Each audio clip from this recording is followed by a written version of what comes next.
Christmas, gratitude, inauguration ceremonies, Mother Temple of Antipodes, presence, Amatul Baha Ruhiya Khanum. Another goal, 10-year crusade, dear to the heart of our beloved guardian, fulfilled. 19 countries participating. Humbly request prayers, holy shrines, fulfillment remaining goals.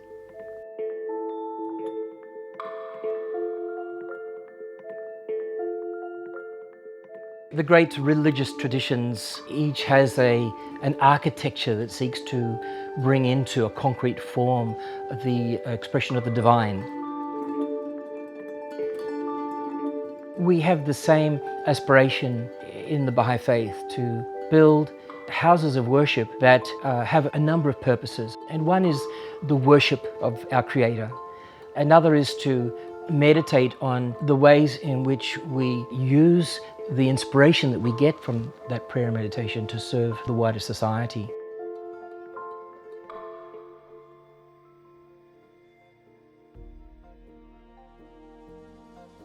Well, we have to remember that in the 1950s, Australian society was much different to what it is today. Politically, the country had just emerged from the Second World War. Religiously, it was a Christian nation, and racially, it was a white society, kept that way through policy. And remember, in the 1950s, even the Australian Aboriginals were not citizens.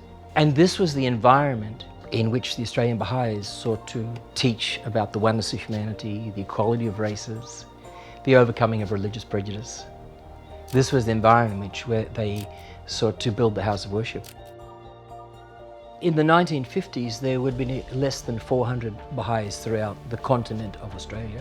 They would meet at the Yerrimbul Summer School. Delegates would meet at an annual convention. The Baha'is at the time were very optimistic about the future, but also they were given the task of purchasing a piece of land for what was called a temple endowment property. And it proved impossible to find a piece of land sufficiently large, sufficiently well located. And in desperation, they put an ad in the Manly Daily, in the newspaper. And this ad was answered by a couple named Mr. and Mrs. Burns, who had some land at Ingleside, and so they were prepared to sell it to the Baha'is. But they knew nothing about the Baha'i Faith. And so some of the Baha'is sat with them, showed them slides of the Holy Land and Dubai places, explained what the Baha'i principles were, and assured them that for many years to come that land would probably just lie fallow. Now, of course, events changed quite quickly, and they're related to the unfortunate persecution of Baha'is in Iran, which happened in 1955.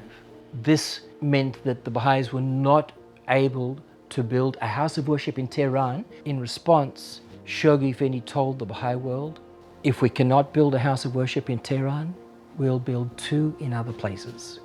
We'll build one in Sydney, Australia, and we'll build one in Kampala in Uganda. It's interesting to think of the response of the Australian Baha'i community when they received that message at the convention in 1957. It was very similar to where you take a small child and unwittingly throw him or her in the water, and he or she finds he has to swim or get drowned. And it was very much like that. We were being propelled into the unknown. There was a level of apprehension, but overall there was the sense that we were moving forward historically, never to return. Well, of course, an architect was needed to bring the original design into a much clearer and precise form. This task was taken on by a Sydney architect named John Brogan. John Brogan was basically an architect of houses in Sydney. This was the largest project that he had taken on. Shoghi Effendi had called for a number of conferences to mark the midway point of the 10-year plan. There was great sadness at that conference because Shoghi Effendi had passed away unexpectedly in November of 1957.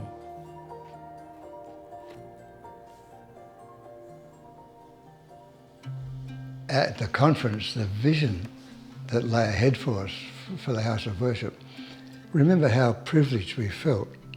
It's really important to understand the temple was not destined to be built in Sydney.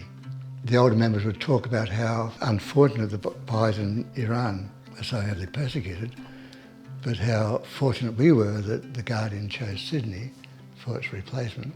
And so we all went there full of pride and vision and responsibility. Now the presentation, 5 Hands of the Cause, including Collis Palestine, of course. Habib Sabet was one of the inspiring speakers.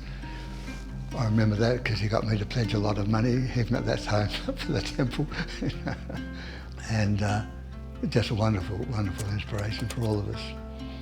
But of course, the enormous inspiration, the great inspiration, was seeing the photograph of Baha'u'llah. We went in a file, we walked past, and afterwards I walked out to the balcony outside the flat where Mother Dunn used to stay. And I was just leaning on the rail and Peter Khan was there. And we both started crying. And now we'd sort of calm down, and then we'd look at each other, burst out again, and this went on for who knows how long, probably not so long at all. But eventually Mother Dunn came out from her flat and said, "I think you two boys need to come in for a cup of tea," which we did. And again, here's this hand of the cause, the first Baha'i offering me a cup of tea. You know, it just blows your mind that this could happen. The hands of the cause in the Holy Land, who were overseeing the Baha'i world's affairs at that time, sent out some plaster from the prison at Maku in Iran. And this plaster from a prison in which the Bab had been held captive. And they asked that Clara Dunn place this plaster as a holy relic. It's a symbolic act. It's a linkage. It's a symbolic linkage between the central figures of the faith and this house of worship. And so she placed that plaster in the basement, within the foundations, as part of this ceremony. Friends, we shall start the temple dedication ceremony by opening with a prayer from our dear and beloved Clara Dunn, who, as you all know, is a pioneer to this continent, who has established and been responsible for establishing a world faith on one of the continents of the world. Hold on to you. Oh Lord, my God, my haven in my distress, my shield and my shelter in my woe. From there, the temple continued to be built, continued to fall behind schedule. We kept on digging deep into our pockets to try and keep it up. One of the most significant challenges to construction that resulted in increasing costs and a delay in time was the unavailability of any crane in Sydney that could lift into place panels that weighed as much as the panels required for the second tier of the House of Worship. There were also challenges that the architect and the builder had encountered, in that, by golly, there had to be a dome on this building. And at that stage in Australia, nobody really had the experience. The National Assembly wrote to the Baha'is in Africa, who were also building a house of worship, which had a dome, asking them, please, what are you guys doing? How are you coping with the dome? And they wrote back and said, we were hoping to get information from you in Australia. The final step was the placement of a lantern on the top of the building. And for the first time in any construction in Australia, a helicopter was used to raise the lantern and place it atop. And we made national television. Now again, we're talking history. Television didn't come to Australia till 1956. And I remember the excitement of the Baha'i community. Now, we're on the news tonight, make sure you watch it. It's a whole era of excitement, and that's what life's about. So this minute or whatever it was on TV was so exciting for the Baha'i community. People were still talking about it 6, 7, 8 months later. Yeah, I mentioned before that the need for funds, the need to raise money, and that was part of the correspondence. You know, we're falling behind, we're due for dedication in 61, not sure if we're going to make it, but we're Australians, we can do it. Just pride in being Australian. I mean, we're a world faith, I understand that. But we had enormous pride in finishing this for the world community. And people dug deep for it.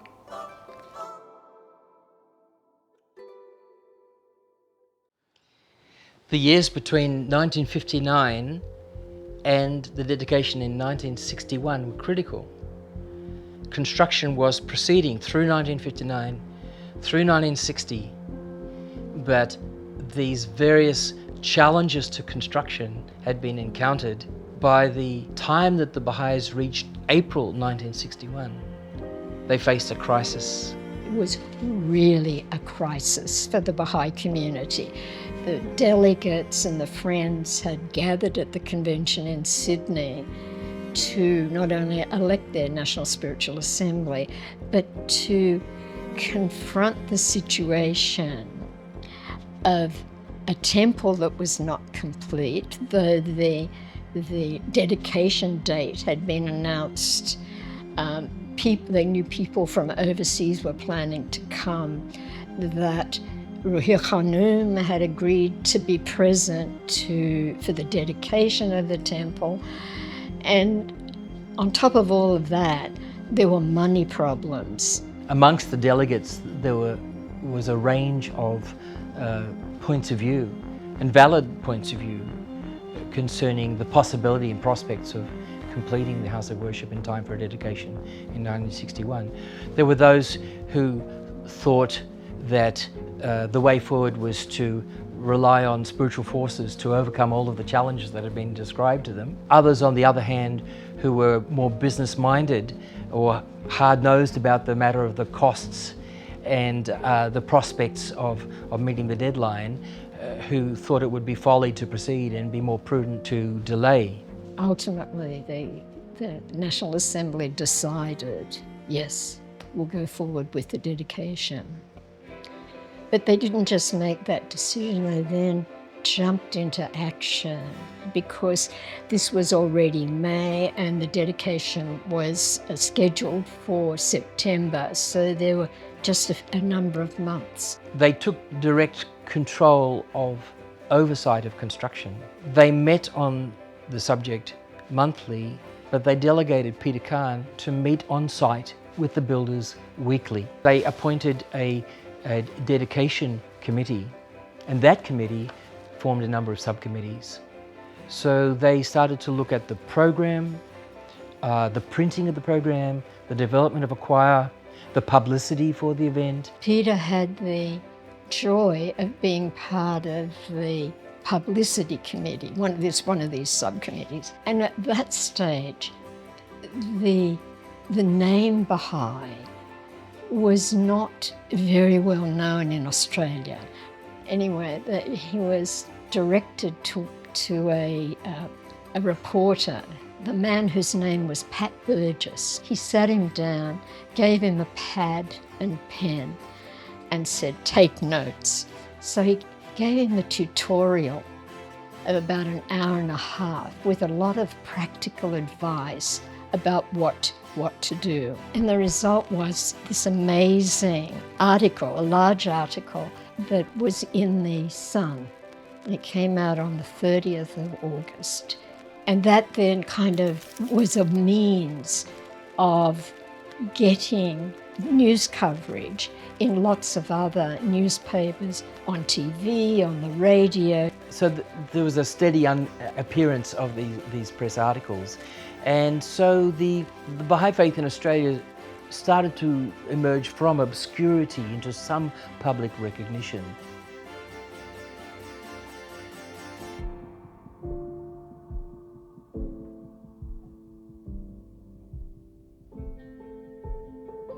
Madam, why was the temple built here in Australia?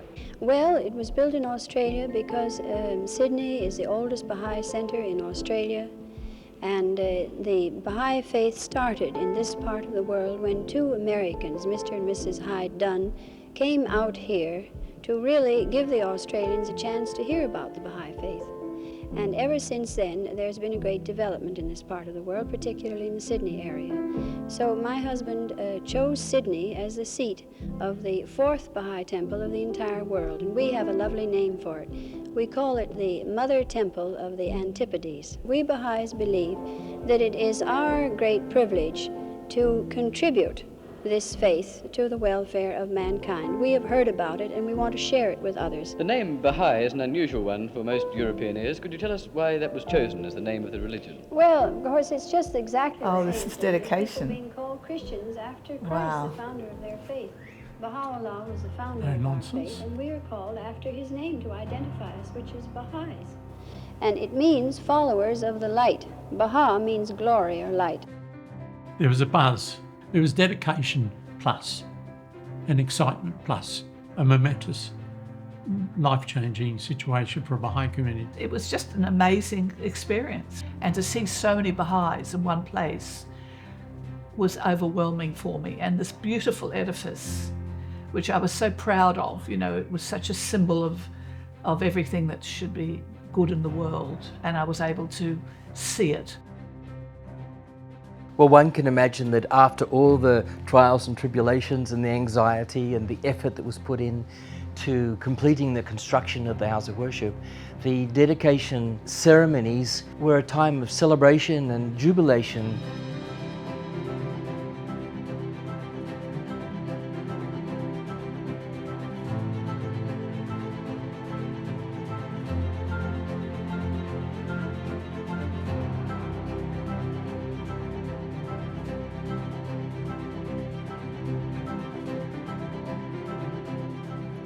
Commencing with the reception that was held by the Lord Mayor of Sydney for herculean on the 13th of September. That was a Wednesday.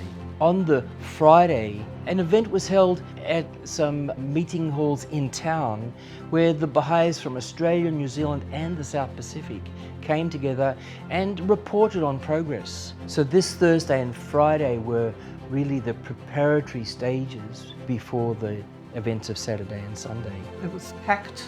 The choir was beautiful and the flower arrangements were wonderful. I was delighted to see other Aboriginal friends there who'd come from around Australia. I remember meeting Rahia Khanum. I was just so fascinated with her. She was so sophisticated and exotic and spoke with such beauty and eloquence. You have an American or a Canadian accent. Could you explain that? Well, it should be Canadian. I don't know what it sounds like, but it's supposed to be at least a Canadian accent. I'm half American and half Canadian, but I was brought up in Canada. And you live now? I live now in Haifa, Israel, which is the world center of the Baha'i Faith, because our founder passed away there. It's our spiritual center, in other words. When people come to the Baha'i Faith, do they have to drop their own faith first? No, no one who comes here to worship. You see, after Sunday, this building will be holding a weekly service, and it will be open to people of any denomination, any belief whatsoever, atheists or any religion of the world. They can come here and hear readings from the sacred writings of all the great world religions. Do they get a sermon? No. Peter had the privilege of being asked by the NSA to be the driver for Ruhir Khanum, and this may be because he had a new Holden car. There was one occasion after a talk that Khanum gave. The subject of the talk was largely about Shoghi Effendi. That is what Shoghi Effendi was like. Always modest, always quiet and unassuming and self-effacing. It became a very emotional experience for her when the meeting was finished and he escorted her to the car. She wasn't ready to go back to the hotel. She said, you know, you need to drive around. Okay, so he just sat there, you know, he drove her around. And then he'd say, well, are you ready now? No. And then she got hungry. It was pretty late at night. The only place he knew that was open was like a greasy spoon place near Central Railway. He's well, I can only think of one place, but you're going to have to sit in the car. She wasn't about to sit in the car. No, I need to stand up. I need to walk around. Okay. So he prayed that the NSA would forgive him for taking Ruhiyah Khanum into this dive, and but where the hamburgers he knew were good. The people who were there were just fascinated by Khanum, this beautiful woman, dressed elegantly, and they were workers and taxi drivers and women who happened to be out late. And they became fascinated by it, and she took an interest in them. She started talking to them. Well, what do you do, and what is that like, and how about this, how about that? The whole atmosphere of the place just changed, and that Khanum was so non-judgmental and so friendly that people who'd wondered who this lady was, they just melted.